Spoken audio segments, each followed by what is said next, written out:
Okay, hello, all the places on the social. Welcome. It's been a hot minute, hasn't it? It's been a hot minute since I last came on. And like really? Wow. Okay, I'm just gonna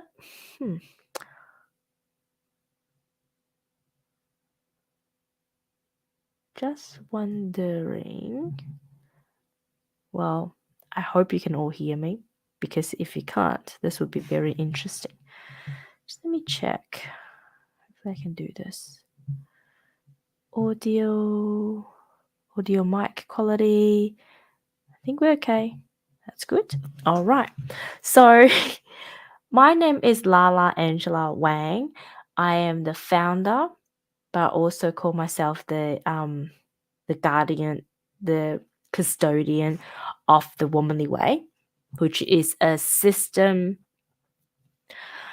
a lifestyle, a way of being that was channeled through me.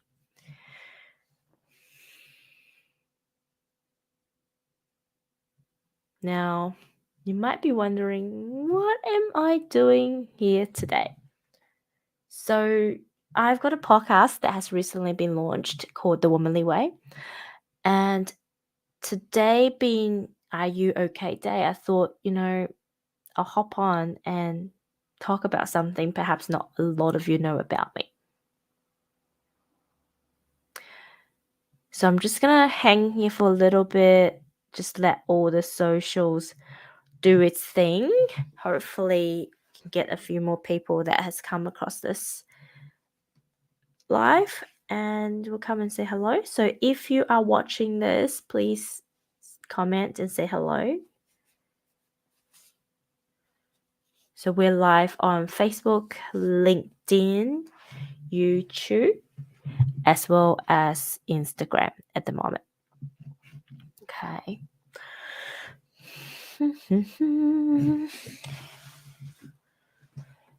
As you can see, I'm actually in my PJ. Hello, Mr. Scott Martin. I'm in my PJ pants. This is my outfit whenever I put George to sleep after work. Nice and comfy, get to roll around in bed, and he can take as long as he wants, falling asleep.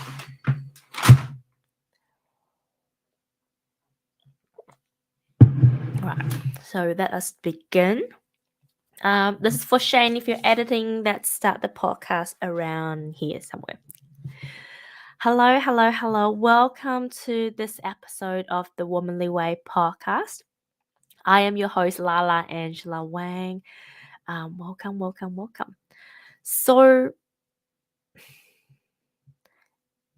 today's topic that I really want to talk about, I have to admit I wasn't going to talk about it, but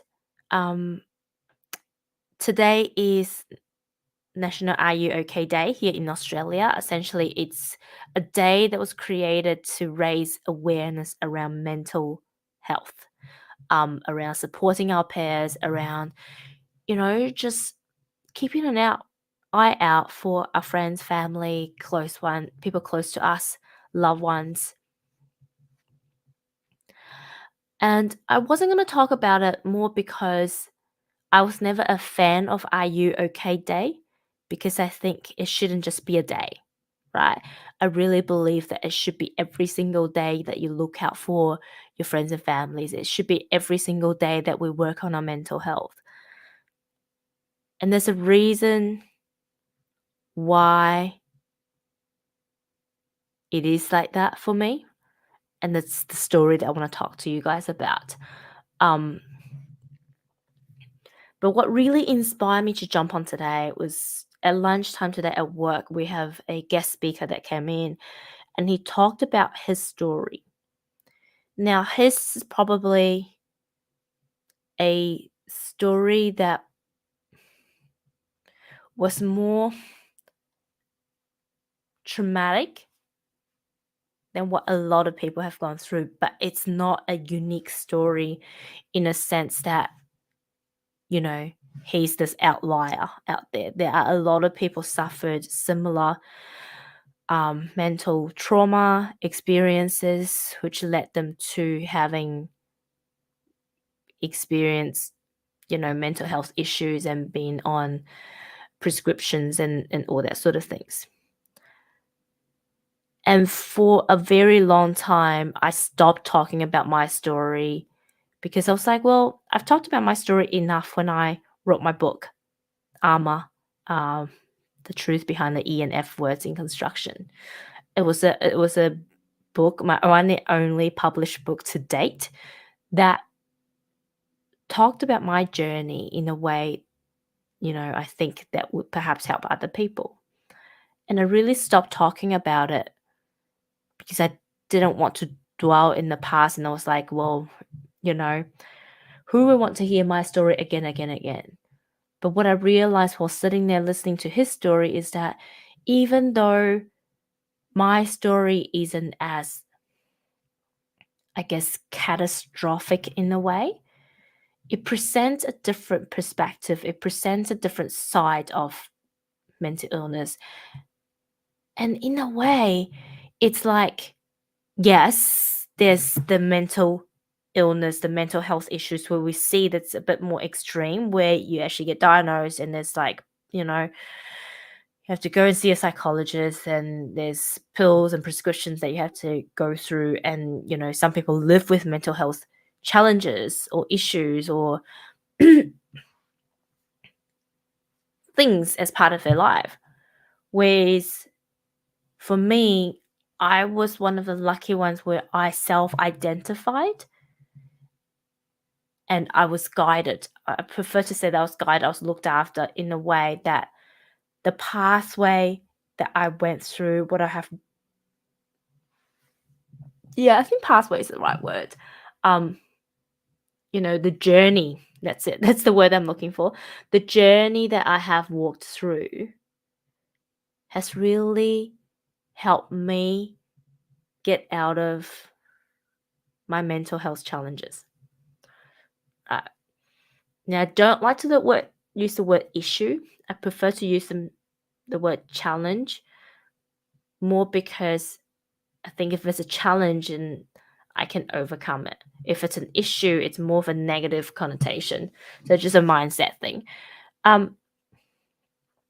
So this is the reason that I decided to come on and share my story. And I know some of you might have heard it. I might have talked about it in, previous episodes or in my other lives somewhere on social. But today I want to dedicate this episode to Are You Okay Day, to this piece, but also to just share my story so the awareness is out there, not so much about noticing the obvious, but understanding that sometimes mental illness, mental conditions could be so, so, so subtle that it may not be obvious even to the person experiencing it. And so really, if I can achieve anything, it's really to raise that awareness. So then we are more aware. I think when we're more aware, then it's like if you know something, you are already kind of looking at things with a different lens. And when you can look at things with a different lens, it's easier to identify if you are going through that phase. So this is the truth about mental health challenges, right? We all experience it. It's more how we overcome it, how we deal with it, that decides whether it becomes a long-term challenge or it's just a spirit of a moment. Okay. And then it's a bit like a downward spiral. If you hop onto that downward spiral, then it gets worse and worse and worse. And that's when you start to be diagnosed with actual mental illnesses, right? Mental challenges We all go through it's like stress, anxiety, we all go through it. It's how we deal with it. But if we're not dealing with them well, then it accumulates, right? And it gets worse and worse and worse, and that becomes an issue. Okay. So I think there's enough of a setting up. Let's start with the story. So I'm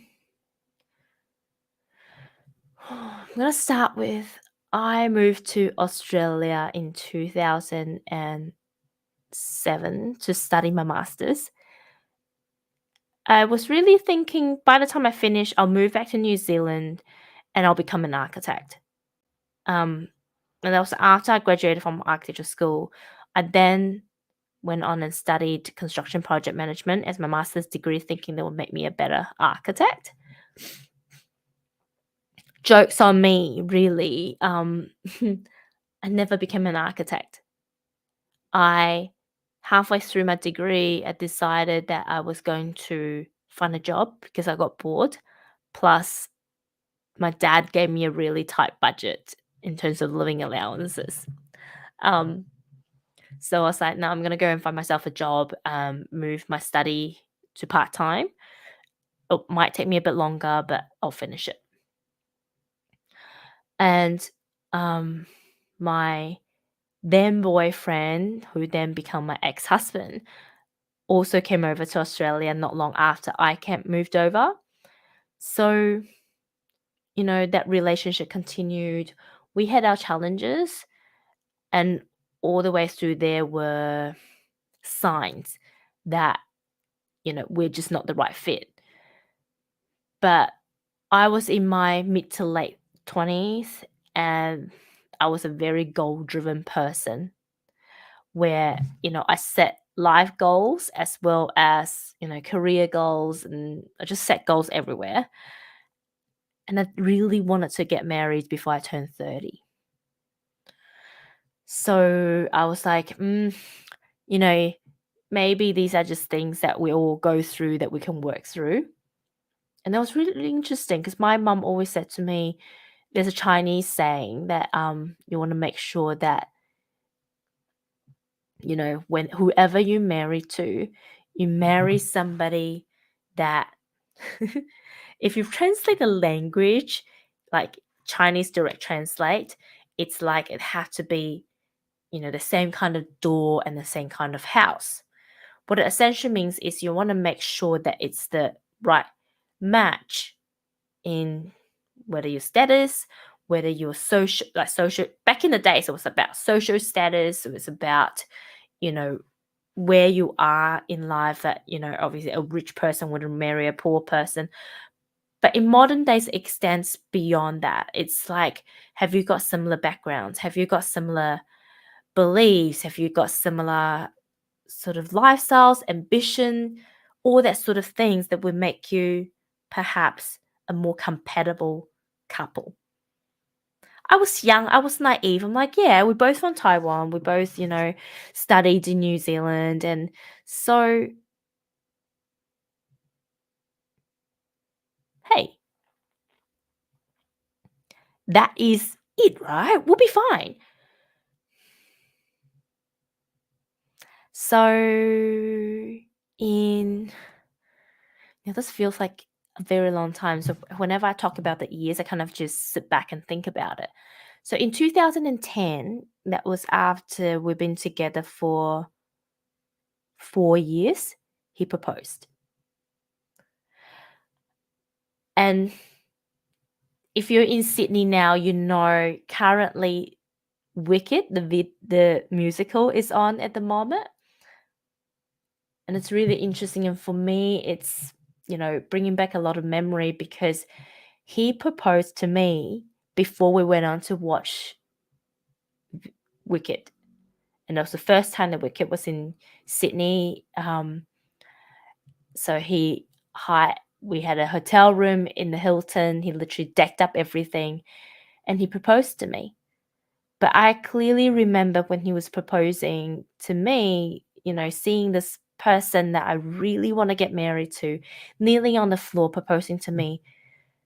my internal alarm clock was ringing and saying, no, no, no, no, no, no, you can't say, you cannot say yes, say no, say no, say no.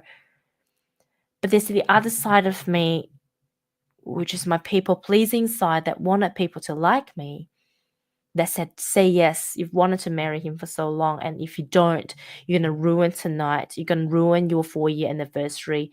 And then tomorrow you're going to ruin, what's his mum going to think? It's all these things went through my head. So in the end, I said yes. Knowing that there was this tiny bit of doubt in my head. It wasn't so tiny, mind you, now looking back. So it was a long engagement. I want to make sure everything's perfect. We had a wedding in Sydney in October. I think it was October 26th. That's what memory can do to you, right? Sometimes we choose to not remember parts of our lives, and this is a part of life that I think subconsciously that I just don't want to remember. So we got married at the end of 2012. We then had 2 other ceremonies, one in my hometown, one in his hometown in Taiwan. And I just remember during that time, I kind of just knew that this marriage wasn't going to last. But me being me, I want to work through it and didn't believe it. I didn't want to trust my inner voice. And 2 years later, we found ourselves in this predicament where we became 2 friends living under the same roof, sleeping in the same bed. But there's no longer a connection.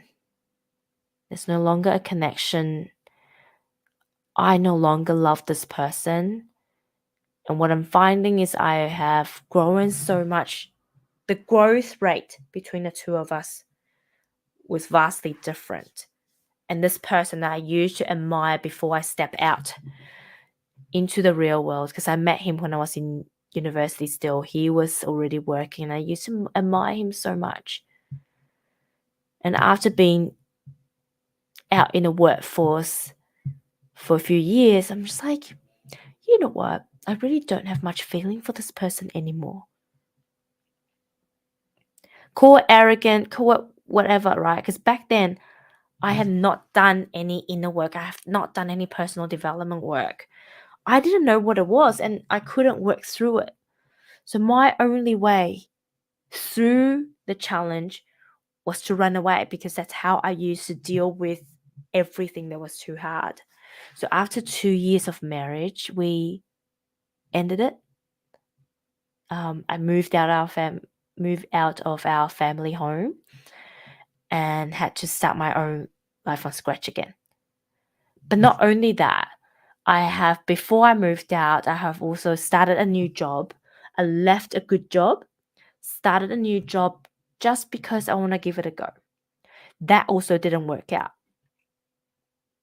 I also had a car accident where I had to learn to deal with those situations, how to fix my car, all sorts. And then I also had booked a flight back home to New Zealand for Christmas. And I just didn't know how to tell my mum what had happened. So it was one of the Christmas 2014 was one of the worst Christmas I ever had. I was cranky. I was emotional. And my mum thought I was this crazy person and she didn't know what had happened to me. Luckily, I managed to not tell my mum when I was in New Zealand what had happened. Came back home in Australia, moved out our family home, and started my new life. Mind you, back then I was 31, and that was the very first time I was living alone all by myself. Because if you really think about it, when you're living at home, you have your family. When I moved out and came and studied in Australia, I had housemates, and then I had my ex-husband. So I've always lived with somebody. I never lived truly alone on my own. I had a job that I hated. Life was pretty miserable. And what I started doing was I really, really, really hate at night when I have to go home alone. I didn't know what to do with myself, and I would cry almost all night. You know, because during the day I can chat to my friends online, I can text message them. I was on my phone a lot, talking to all of my friends. And to be honest, I am so grateful for all of my friends, even though most of them are overseas. They were there for me, regardless what time it was. The only time that they can't be there for me is when they're asleep.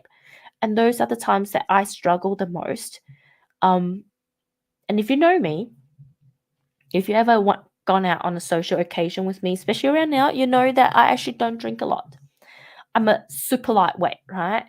The only thing that I can get drunk on is Johnny Walker Blue, a good whiskey. For some reason, um, it's okay. But anything else, you see me with half a glass and my face turns red and I start to go sleepy. But back in those days, I could drink 2 glasses a night. So this is probably triple to what I would normally drink, right? So a bottle every 2 nights. I know. To most people, you're like, that's nothing. But to me, that was enough to knock me out so I can sleep. Because otherwise, my head just keeps spinning into this dark place and I can't sleep. And I remember I received an email from my real estate agent because I was renting back then saying, "Oh, your neighbors are complaining that you have a lot of noise and TV noises at night. Can you just turn your TV down?" That was because I used to have my wine, watch TV on the couch, and fell asleep. And the TV would still be on all night. And I used to have it on loud so I can't hear my own thoughts. And this is how bad it was.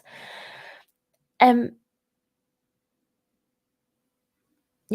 I didn't ring my parents during that time at all because I know if I do, I would cry and then they would know and then they would have to find out what happened. So really only my really close friend knew. My work colleagues knew because I had to tell them. I end up returning back to Richard Crooks after leaving for 4 months. That's probably one of the like I'm probably one of the record keepers in terms of what we call boomerang, people who left and come back. I only lasted 4 months. Um, so that really helped because I have a team that I know that treats me like family, but still, it was rarely talked about my behavior change, right? I started drinking, I started smoking, and there would be days where I'm just really upset, but no one really ever set me down and go, "Hey, what is going on? Do you need help?" Because I don't think a lot of people realize those behavior changes essentially are telltale signs of somebody going through a mental challenge or, you know, they might have some mental health issues. And, smoking and drinking are essentially numbing mechanisms that help me cope, or coping mechanisms, as some people would call it. I didn't even realize I have mental health issues. But all I know is some days I would sit on my balcony and I would just imagine jumping off. I'd be like, how much easier would it be if I just jump off? Because the pain was so great. I just want to find a way to not feel the pain anymore.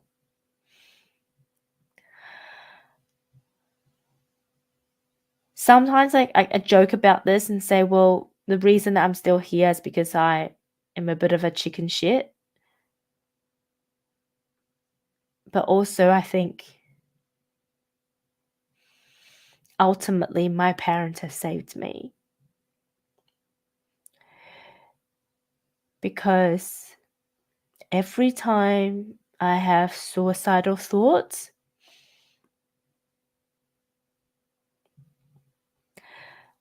I've thought about my parents. I've thought about how my dad's in Taiwan and my mum's in New Zealand.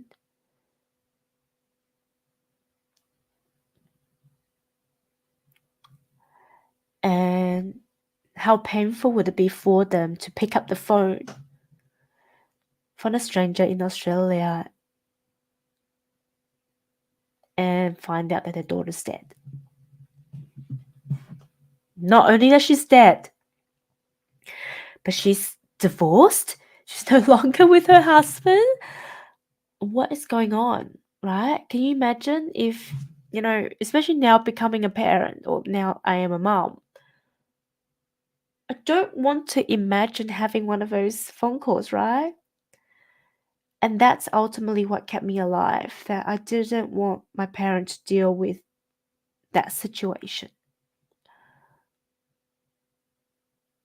And I remember this is what I used to do on a really sad day. I would go and buy 2 tubs, not 1, but 2 small tubs of my favorite ice cream. And Tim Tam, two flavors. Don't ask me why I always buy 2. Maybe because they always buy 1 or 2 for the price of whatever. And I would sit on that balcony. And that's one of the best balconies I ever lived on, right? You can see Sydney City, you can see the tower, the Westfield Tower. You can see Harbour Bridge, and then there's the train line to Bondi Junction right next to my building. And I still remember looking down. I still remember the height of it. I still remember this is the perfect height. If I just jump off, I'll be dead for sure. It's about 5, 6 stories. But every time I would do that, I thought about my parents. And ultimately, I truly believe that's what saved me. And then I also believe that God, source, universe, I say universe, also saved me because there was literally one day I was just like, you know what? I'm sick of being miserable. I'm sick of being depressed. I'm sick of being sad and crying. I need to go out and socialize. And thank God, before this all happened, I actually registered myself into a network of, women in corporate. And they have monthly catch-ups. So I went to this catch-up. That's my first catch-up coming back. And there was one where people talked about books that inspire them. And there's this book called Fish. It's actually an HR book. It's called Fish. I don't remember the entire content, but all I remember was in one of the chapters, it talked about how we all have a choice. You can choose to have a good day and can choose to have a bad day, but it all comes down to choice. And that was my light bulb moment. That was like, when you walk down a path at night and all of a sudden lights start to turn on along the pathway, you can start to see where you're meant to be going. That was the first twinkle light that turned on my pathway. I remember the second day I wrote myself a note and put it on my work computer. It essentially said, Angela, you have a choice. Well, Angela, my name's Angela. I have a choice and I choose to. I can't remember all of the words that I picked, but it's along the line of, personable, passionate. It was all peace for some reason. Positive. And that used to be something that I repeat to myself every single morning driving from my apartment to work. It was only a 20-minute drive.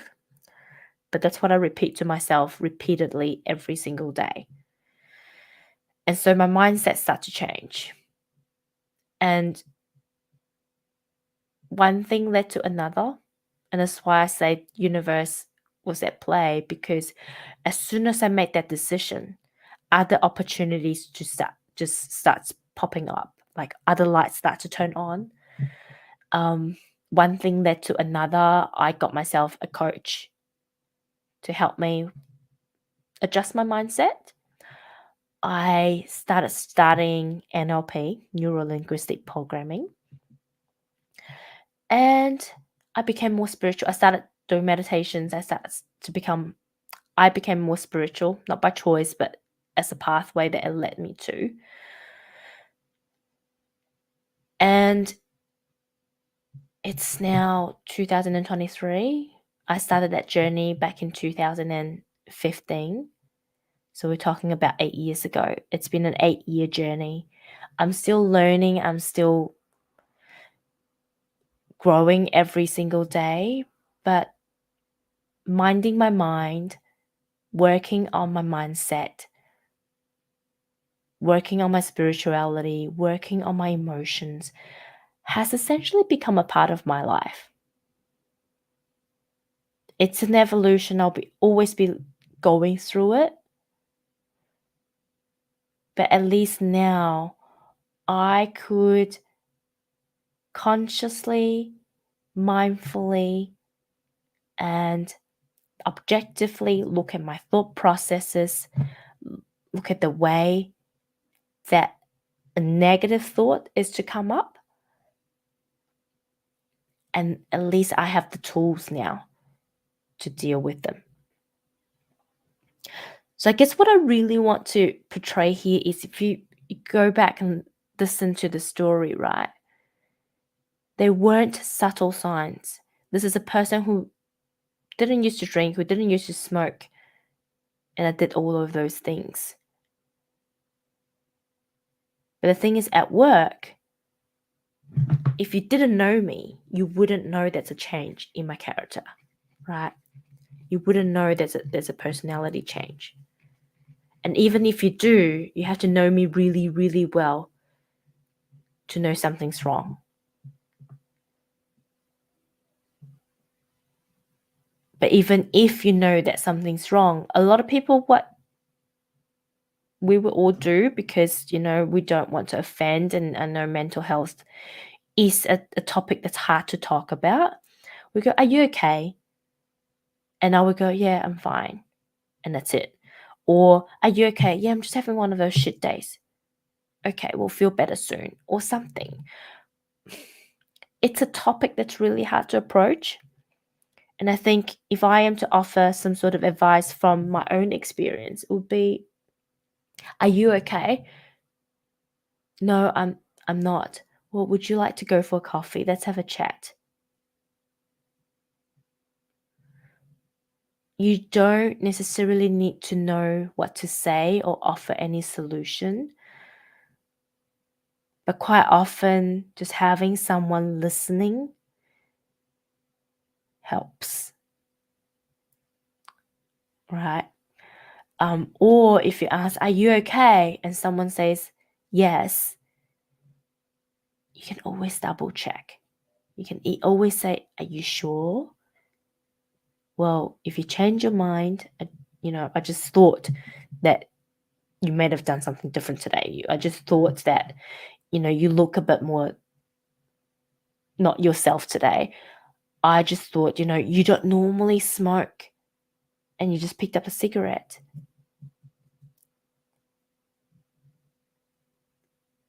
But hey, the offer is there if you ever need it. If you ever want to have a chat, I'm here for you. That's all. That's all you need to say. And, really, this is something that I learned from the guest speaker today as well. Like, noticing people. Really make it your job to understand people and noticing people. And I really feel like You don't have to know them so well, that you know everything about them. But if we all listen with our heart and feel with our heart, rather than looking at people from our brain, and really listen, really watch for subtle signs, you will feel their emotions, you will feel their state of being more than anything else.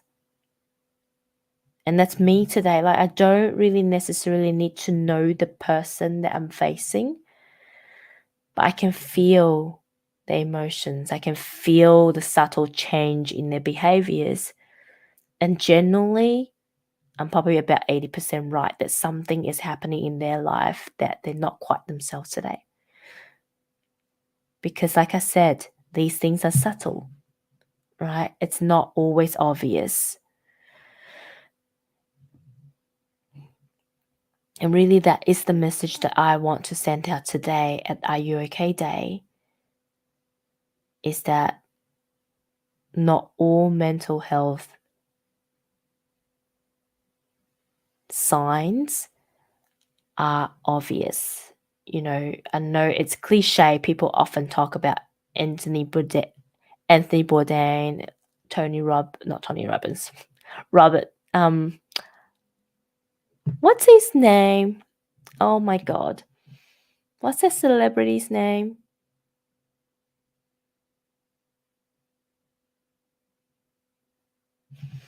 Anyway, like we often talk about people who take their own lives. That those signs are never obvious. In fact, they could be some of the happiest people that you know, right? And I was like that too. I was the clown. I was the one that always makes sure that my teams are okay. I'm the one that always brings baking and makes sure, that I'm always cheering them on. And I remember when I did my book launch and I read out a chapter in my book in front of my colleagues. Richard Crooks himself came to me after. He's like, I remember you back in those days. You would just sit in the corner, do your job, having a chat, and you always have a smile on. And I never knew you were going through that.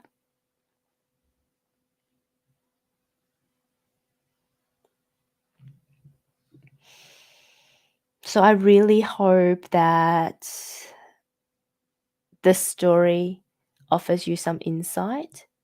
And that's really what I hope to do today. And just so you know, I don't care you're male, female, whatever gender that you decided that you are or that you are. My doors are always open.